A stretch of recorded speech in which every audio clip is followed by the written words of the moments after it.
વાપીની KBS કોલેજના વિદ્યાર્થીઓ કપરાડા તાલુકાના રોહિયાળ તલાટ ગામે આવેલા પાંડવ કુંડ પર ફરવા ગયા હતા. ત્યાં નહાવા પડેલ 5 પૈકી 4 વિદ્યાર્થીઓ ડૂબી જતા મોતને ભેટ્યા છે.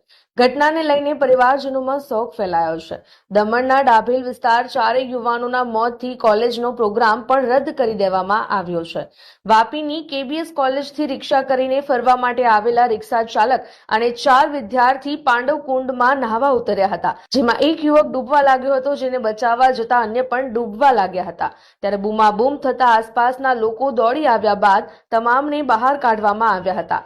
વાપી ખાતે આવેલી કેબીએસ કોલેજના છેલ્લા વર્ષમાં અભ્યાસ કરતા 8 વિદ્યાર્થીઓનું 2 ગ્રુપ રિક્ષા કરીને કપરાડા વિસ્તારમાં આવેલા રોહિયાળ તલાટ ગામે જાણીતા પાંડવ કુંડની મુલાકાતે આવ્યા હતા, જ્યાં પાંડવ કુંડમાં નહાવા ઉતરેલા 4 યુવકો ડૂબી જતા મોત થયું છે, જેને લઈને સમગ્ર પંથકમાં ગમગીની ફેલાઈ છે. સાથે જ કોલેજના વિદ્યાર્થીમાં પણ શોકની લાગણી ફેલાઈ ગઈ છે.